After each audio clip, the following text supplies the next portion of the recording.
आणि हेडलाईन्स नंतर बातम्यांचा सविस्तरपणे आढावा घेऊयात। पुण्यातील मुंढवा भागातील जमीन घोटाळा प्रकरणातील व्यवहार रद्द झाल्याचं सांगण्यात येत असलं तरी अनियमितता करणाऱ्यांवरती कारवाई करणारच असं मुख्यमंत्री फडणवीसांनी सांगितलंय। अजित पवारही त्याच्याशी सहमत असतील असं मुख्यमंत्री फडणवीसांनी म्हटलंय।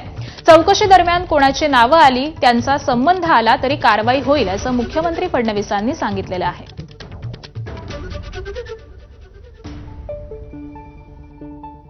दोन्ही पक्षांनी ही रजिस्ट्री रद्द करावी अशा प्रकारचा अर्ज केलेला आहे। पण हे जरी झालं तरी देखील जी काही क्रिमिनल केस दाखल झालेली आहे ती यांनी संपणार नाही। त्या संदर्भातल्या ज्या काही अनियमितता आहेत त्याला जो कोणी जबाबदार असेल त्याच्यावर पुढची कारवाई होईल।